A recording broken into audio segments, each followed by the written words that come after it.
Hello and welcome to Your Employment Matters. I'm Beverly Williams and I'm here to help you navigate your career. This is for anyone who's searching for their dream job or promotion, or perhaps you're just looking to hang on to the job you have. Today's work environments are multi-generational, multi-religious, multinational, multiracial, and multi-gender identity. Add market disruptors like Amazon and Lyft, along with the addition of AI, and it's easy to see why finding and keeping a job is such a challenge. Employment success and even employment survival depend on your ability to adapt. That's why my goal for this 30-minute podcast is to first advocate embracing change and differences, and second, to encourage you to proactively assume responsibility for your career. Get your work week off to a good start by listening to Your Employment Matters every Monday. Find out how to own your career and get the best practices for making your employment matter.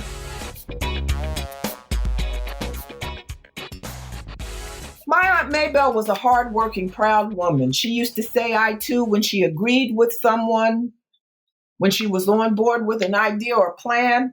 And for some reason, over the past 4 or 5 years or so, I've adopted the phrase myself. And when I agree with friends, especially friends who knew my aunt, I would say I too. Now, the influence of movements against social injustice, sexism, and workplace sexual harassment, and my Aunt Maybelle inspire me. My new mantra is #I too. Quite simply, I too can and will do more. I will initiate discussions to crystallize conduct that is appropriate and identify conduct that is inappropriate generally, and especially inappropriate in the workplace. I will further acceptance of and respect for differences. And finally, I will also mentor more young people. I personally believe that we should be civil in our efforts to formulate public and private policies and practices and personal interactions. I think that, and I strongly think that information should be shared. Divergent viewpoints not only deserve to be heard, they deserve a respectful response if a response is given. Hopefully, discussions will lead to improved interactions between people, especially in the workplace. It's my fervent hope that today's podcast will be a step in that direction. Now, my focus has been for the last decade on employment and career advice and employment law issues. I believe, again, that employment success depends on our ability to stay awake and to adjust and adapt to change. We need to remain vigilant and to face and embrace the challenges of change. Today, our workplaces are what I call multi. They're multi-generational, they're multi-religious, they're multinational, multiracial, and multi-gender, multi-sexual orientation and sexual expression. I believe that it's counterproductive and rude to be impolite or to summarily dismiss anyone or their ideas simply because they're different or unfamiliar to you. I know it may be difficult, but I think we need to make every effort to disregard pre-existing biases and prejudices. We need to keep an open mind about things that we're unfamiliar with, that we don't understand, and even those things that we don't even want to hear about or know about. We need to step outside our comfort zone. We need to consider that people who don't look like us or believe what we believe can provide a learning opportunity for us to broaden our knowledge base. Quite simply, I believe that we should not only accept and adapt, but respect coworkers' differences. Different isn't wrong or inferior, in my opinion. It's simply different. It's unlike what we're used to. or what we've been exposed to. And if we go through life avoiding everyone who's not the same as we are, we'll miss out. We'll miss out on a large slice of life and maybe some great life experiences. Now, that's what I believe. In the words of Paulo Coelho, who is a Brazilian lyricist and novelist, best known for his very popular novel, The Alchemist, we are all different and should do what we can to remain so. Being different is what makes us special. My future podcasts are going to address many differences. And today, we're going to discuss gender identity and expression. Dwayne Wade's daughter, Zaya, Annette Bening and Warren Beatty's son, Stephen, Cher's son, Chaz, Caitlyn Jenner, and of course, the talented Laverne Cox have drawn attention to transgender experiences because of the presence of celebrity. Non-binary characters in TV shows like Showtime's Billions, one of my must-see television shows, and Fox's The Deputy, which I've never seen, are further evidence that things they are changing. My guest today is Ash, whom I've known and loved all his life. He's family. When we met, his name was Elaine. Last year, when Ash transitioned, a friend had introduced me to a woman who had been a male. The similarity between Ash and the person I had just met was off putting to me, but I knew there was a connection. I knew the three of us had been connected, or I had been connected to the two of them for a reason. I hadn't yet decided to produce a podcast, but when I did, I knew I wanted to interview Ash about his journey in an effort to begin a discussion and to learn more. Welcome, Ash, and thank you for taking the time to talk to me today. Thank you for having me, Aunt Bev. Full disclosure, as with my other guests, people know me by different names. I'm Aunt Beverly to Ash. So now, Ash, you transitioned to another gender. Can you share why you did that and even how you made the decision to do something that must have been a challenge for you? Yes. Actually, Aunt Bev, it's been a long road. From before high school and middle school, I knew I was attracted to women. So I came out as lesbian. As the years went on, I still knew even the word lesbian, it didn't feel right with me. I didn't consider myself gay. I just considered myself. I didn't identify with lesbian. I was uncomfortable with the body I was in. I was uncomfortable with my name, and I was depressed. I was severely depressed. And even though I had the love and support from my mother, family members, everything, still knew something was wrong. Mentally, physically, I had the feeling. I found some help. I had to get help or else I wouldn't be here right now. Educated myself on transgender, exactly what it meant. And I knew that's what it was. I just knew I was transgender. And it wasn't a want anymore. It was a need. I needed to do what I had to do for myself so I could even just stay alive. Because that's how depressed I was in the other body, in the other identity. It wasn't me. Well, what kind of help did you get, Ash? First things first, I talked to my mother. And because she's not a professional, she knew that I needed professional help.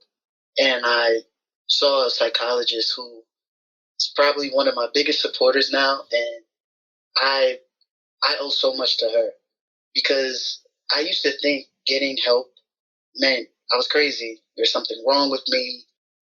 We're paying somebody to sit there and just listen to me. And that's it. But she offered comfort, safety, and education. You know, she's probably one of my closest allies. I know that I can call my doctor anytime, and she will give me the best advice, the safest advice, and honestly, she doesn't BS me. She tells me how it is, and I started to realize there is nothing wrong with me. Exactly who I'm supposed to be, made in God's favor, and I'm just so much happier now. I'm happy, and that's something that I couldn't say a couple years back. I wasn't happy. You know, as I said in the opening, I've known you all your life. I've never known you to be an unhappy person. It wasn't something I observed. I've been in your company, at holidays and just social events. I would not have described you as an unhappy person. So when your mother talked to me about what you were going through, I have to admit I was surprised and I felt a little guilty because I've been around you all your life and I felt badly that you were suffering and I didn't recognize it. Was it that I was so caught up in what I was doing, whatever it was, that I just didn't notice? Like I said, I was there when you went to the prom. You looked happy. I didn't pick up on anything. But when I talk to you now, I do hear a difference in your voice. There's more of a lightness in the way you speak. It's almost, I guess, like a boulder's been lifted off your shoulders. Oh, so much. It was showing face and trying to protect you guys with my family. I didn't know how to come out. It's one thing telling you guys, hey, look, I'm gay. It is what it is. And everybody accepted me then. It was easy. When I came out as lesbian to my mother, she looked at me and she told me, I know that. I didn't even have to tell her. She knew. And it was weird to me because I'm like, damn, I thought I hid it so well. And with transgender, I did everything to hide it. Everything. I would come up in the room, lock the door, turn on my music. I would wear men's clothes. I would take stuff from my brother just to see how I would look. These are things that I would do when I was by myself, and I felt happy doing it. And then I have to put on the other facade. Seeing family, going to events, again, prom, probably one of the worst experiences for me. But I did it because I saw how happy my mom was just to see me in a dress. You looked fabulous. You looked fabulous. The dress was pink. I remember. Yeah, it was for me torture. And I haven't been to one prom. I've been to a couple, because I was able to put on that front. And it made sense because the guys that I went with were friends. It was easy to get along with them. It was easy to have conversation with them because we liked the same stuff. Yeah. We could talk about soccer. We could talk about football. We could do that stuff. It was easy for me. But the slow dancers weren't. I remember being at prom dancing with the guy that took me, and I'm looking at somebody that I was dating. And we didn't want to be there with the people we were with. And that's really what it was like for me. And then I knew, I was like, you know what? I hated the word she. I hated her. I hated those pronouns. It made me feel less of a person. So now is the pronoun he is okay. See, that's the other thing. There's the nomenclature. Right. And it seems to be constantly changing. I don't want to offend. Mm-hmm. When your mother talked to me about what you were going through and that you were concerned about how the family and her friends would react, I told her, I said, listen, when my mother was in the hospital and you and your friends watched over her, you checked on her, I could go home and go to sleep and rest peacefully, knowing that I didn't have to worry about my mother. There is precious little you could do for me to think of you other than I've always thought of you. You are a genuinely kind person. You're a generous person. You are the type of person anyone would want in their life. You never have to worry about, now, if you rob a bank, I'm not going to be happy. I'm not going to turn my back on you. I'm not going to be happy. Right. But you understand what I'm saying. There's precious little you could do. I want you to be happy. And if you're happy, I'm good. Thank you. I mean, that was a fear for me. I think a lot of transgender people, I don't know if they went through that experience, but for me, I didn't want to put any shame to you guys. I didn't want you guys to feel embarrassed or to have to answer any uncomfortable questions because, one, it's my journey, but you guys are a part of that journey. I remember starting testosterone, scared to come outside because I didn't want the neighbors to look at me, notice my facial hair, notice, oh, okay, yesterday we saw a chest there. Now there's nothing. I didn't want that because my mom is my superhero. And the last thing I want to do is let her down, let you guys down. Oh, again, you've been a part of my life since the very beginning, and I wouldn't know how to tell you, and you say, "Oh my God, what do we do?" And it's a fear just being black, because that's true. a lot of our community, they don't get it. They don't even deal with mental health. They think it's, oh no, we'll handle it. We'll handle it as it comes. And for me, I couldn't handle it by myself. I needed help. Well, you're right. Your mother's been there for you. As I said, when she talked to me, listen, people do what they need to do in furtherance of their happiness and their mental well-being. I don't know. I don't profess to know everything. I try to go with the flow. You just tell me what I need to know. I'm better at calling you Ash now. Every once in a while, I may slip up, but I just need to be told what the rules are, how I should interact, and I may need to take notes so that I have something to refer to. Because I saw Laverne Cox on a show a couple weeks ago, right before the Supreme Court made the ruling in the Supreme Court case. And she said Latinx, and she said I. And I said, I? Where? LGBT? I don't know what I is. And I said, oh my God, there's another name that's appropriate that I don't know. So I had to go look it up. And I mean, I think there are a lot of people who want to be supportive and want not to offend, as that's my position. And we just need to be told. We need to be informed. How do we go about getting more information that's reliable? I don't want information that isn't reliable. I'm sure there's a lot of stuff out there that's really not any good. You're doing it, asking questions. You're talking to a transgender person. I can only tell you about my experiences. And to be honest with you, Bev, LGBTQIA. I mean, there's so many letters, and I don't even know all of them. That makes me feel better. Yeah, I'm being honest with you. I don't even know all of them. But when something else comes about, I look into it because I don't want to offend either.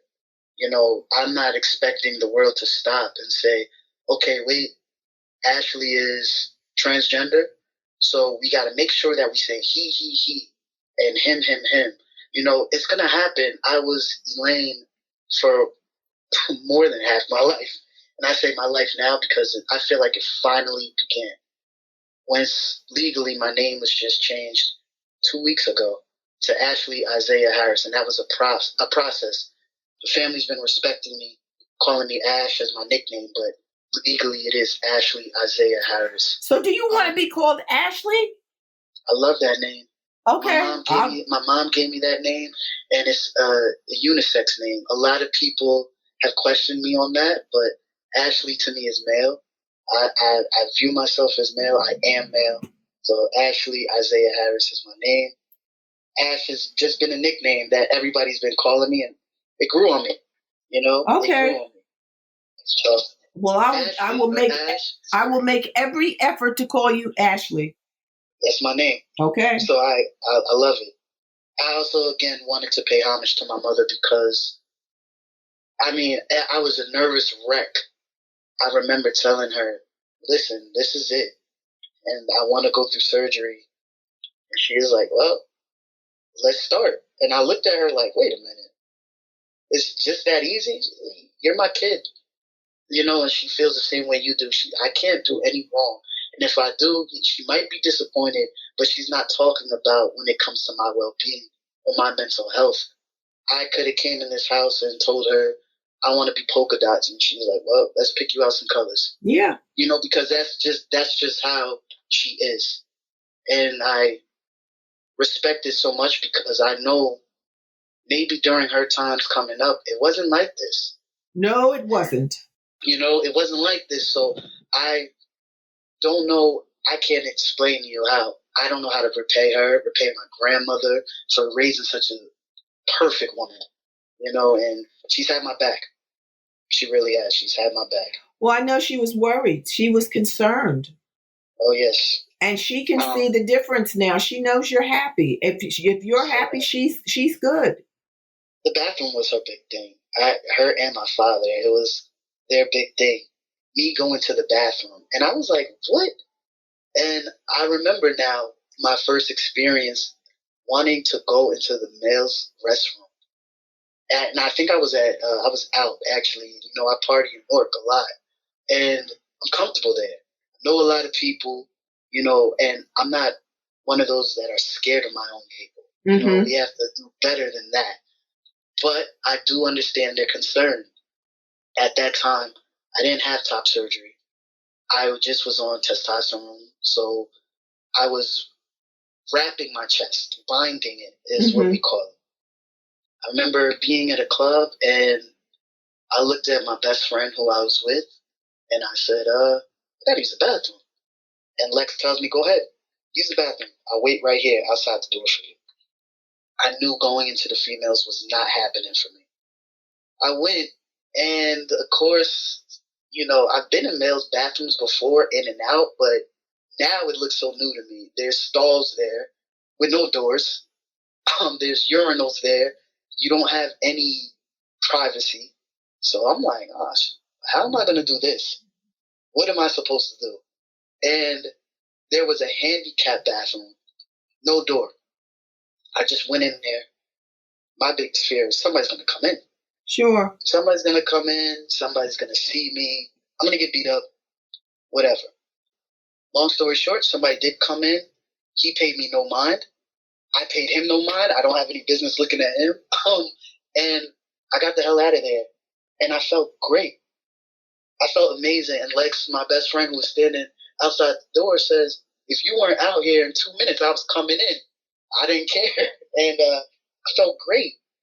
I felt great. I remember telling my mom, and that's what they were worried about, the bathroom situation. What do we do? How are you using it? And it might be a little TMI, but these are real issues for transgender people. No, I mean, and that was there was a lot of discussion around whether transgender people could use the bathroom that they identified with. Oh. I think North Carolina was the state that tried to set aside the law that had been passed. And if I don't remember the details, so you know, anyone listening, although I'm a lawyer, it's been a while since I read the opinion, but I remember reading an article in, I think it was USA Today, an issue of USA Today online, and Dolly Parton said, people, anybody, everybody deserves respect. And if she has to go to the bathroom, she doesn't care which bathroom it is. She's going to go to the bathroom, and anybody who feels differently should just be quiet or something to that effect. And I said, you know what? I'm with her. As long as you're not trying to get in the bathroom with me, in my Right. stall. I don't care what you do in yours. Exactly. That's none of my business. You handle your business. I'm going to take care of mine, and then I'm going to wash my hands and leave. That's right. But I know that everyone doesn't feel that way. Mm-hmm. Well, how have people received you? Have you say you're happier? Is the way people you've been received part of that? Is that part of the reason that you're happier? From the people that are close to me and going through this transition with me, they have all been accepting, happy. I haven't received any negative backlash from the ones that matter to me, and I will say matter, because everybody's opinion really doesn't count. You're free to have your own, but a lot of people that are just meeting me as Ashley, they don't even know. They didn't know what my past life was. They wouldn't be able to tell you that I am transgender, and to me, that's a beautiful thing, because I'm a huge advocate for transgender. I am LGBTQ. I'm a huge advocate, and I will speak up for anybody who feels like they don't have a voice. But I also don't want to be the guy that's just transgender. So much to me, besides being transgender. It's just finally now I'm able to walk outside and smile. And even though I'm still a little reserved around, neighbors and things like that, because I don't know what they're thinking. It's starting to get easier for me day by day, where I'm like, doesn't matter what they think, I'm here. Because a couple of years ago, I don't know if I would have been here if I didn't go through the surgery and the transition. Well, you're here and you're loved. You're genuinely loved. People care about you and care for you, and that you need to always remember. Right. I can't imagine how people who are alone and making this journey get through it Right. without the support of family and friends. You need support. You need support. I thought to myself, I can go through this by myself and I'll be okay. It's just another obstacle that I'm going to get through, and the end will be great. And really, it's just the beginning.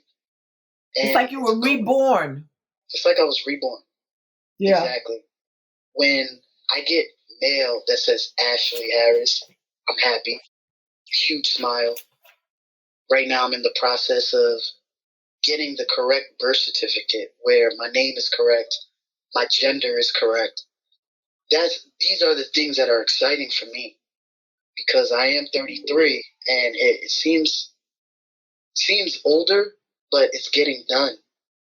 And I wouldn't change anything or how it's going if I knew that I would have had this amount of support and love.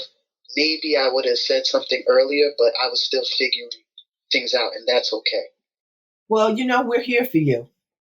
Yes. Now, tell me this. What about work? How are you received at work? Work, my coworkers have been very positive, understanding. Some comments are inappropriate, but for the most part, where I'm working, they really want to understand and be more educated. And again, we have an LGBTQ group at work with adolescents that are going through some of these situations. So I'm an advocate for them.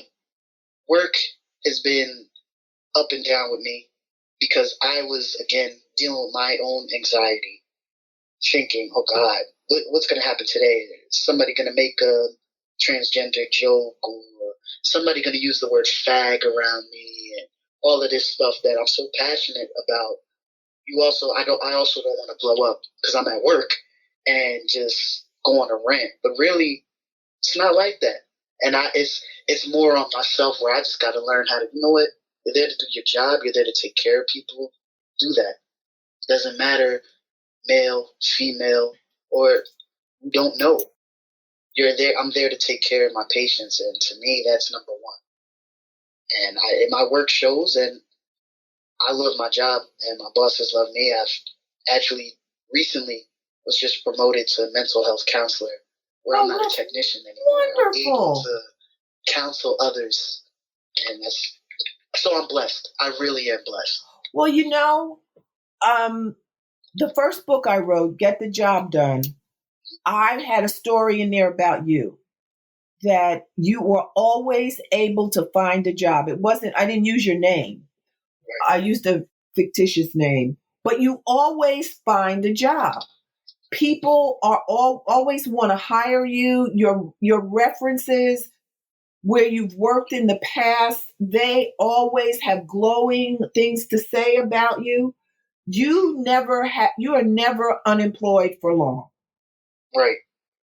And that's huge. That's huge. Congratulations on your promotion. Your mother didn't tell me that. Thank you so much, Aunt Bev. Thank you. So now, I know your mother and I talked at one point. We were talking about the book that I'm writing now because I'm updating the first one. And hopefully this iteration will be out, hopefully in time for the holidays. But what are your plans for the future? Have you thought about a career? How do you want to move forward? I think, as you know, since out of high school, it's been healthcare field. I know that I want to become a nurse. Now, honestly, dealing with psych, I think mental health is my calling.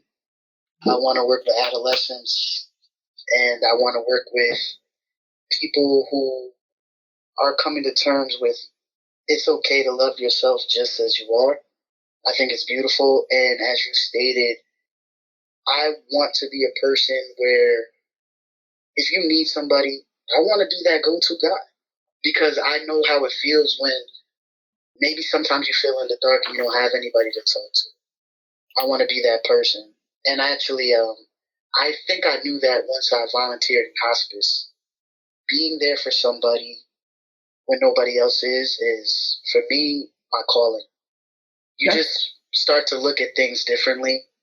And I just think this world would be so much better if people were there for each other more. Be more kind.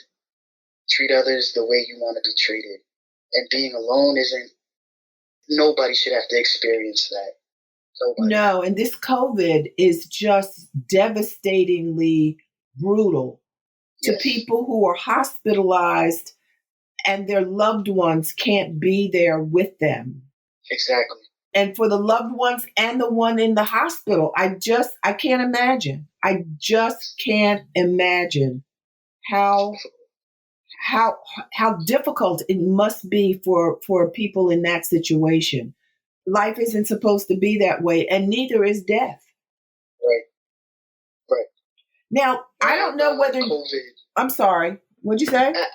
How about in COVID now, where I'm with my patients, and then on top of us having to be, 6 feet apart, we have to wear face shields.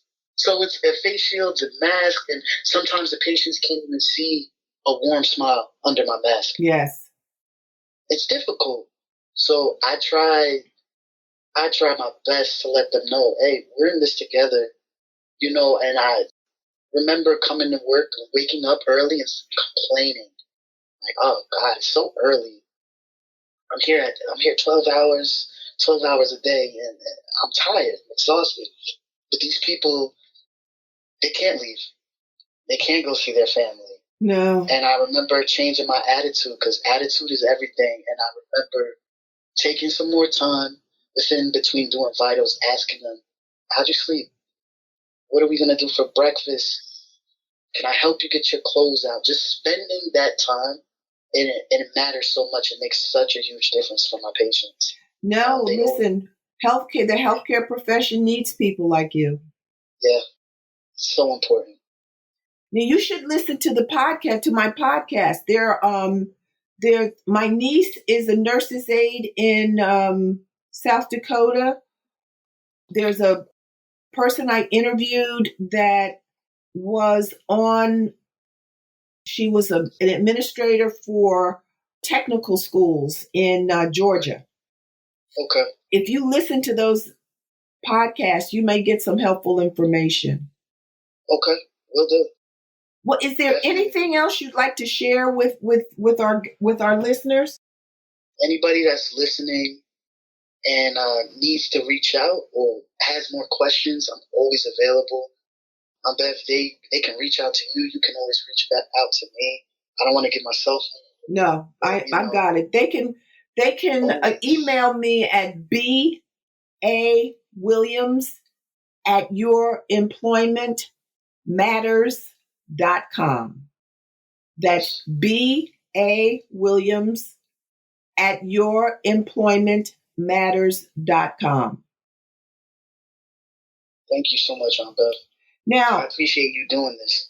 I can't say I was surprised. I was grateful that you wanted to do something because, like I said, I need to understand what's going on.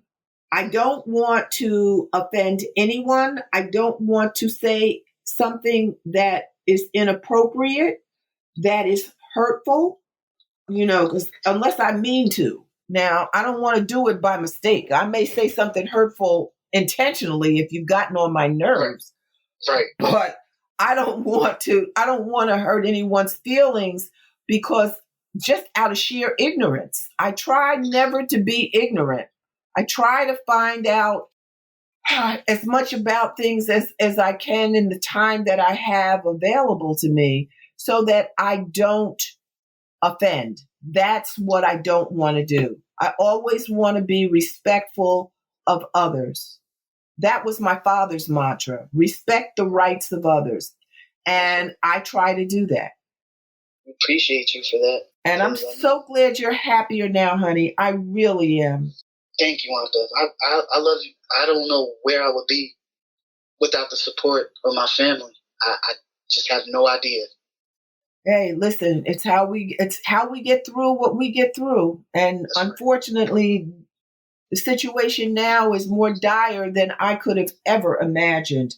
But I hope if I get any questions, I will definitely get in touch with you. I may want you to come back, if you will. You think about what else you might want to share, because I want this to be a source that people can use to get information. Of course. I know it will be helpful to hear from someone who's embarked on the journey and who's coming through it and who's happier because of it.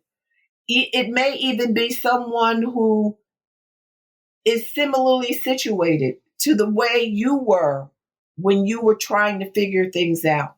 Right. So to the extent that it can be informational and to the extent that it can help others, it's something that we should consider doing again if there's a need for it. Absolutely. I'll be available. Okay, absolutely. Dear. And thank you so much. I love you. I love you too, Aunt Bev. Thank you for having me. Okay, thank sweetie. You for listening. My pleasure. Thanks for listening to Your Employment Matters with Beverly Williams. If you found this podcast helpful, please subscribe and leave a review. I truly appreciate your support, and that helps other listeners find the podcast. If you have a comment, question, or suggestion, you can reach me at BAWilliams@youremploymentmatters.com. My book, Get the Job Done, is available on Amazon.com and BarnesandNoble.com. Please join me again next week. Until then, remember to embrace change and differences.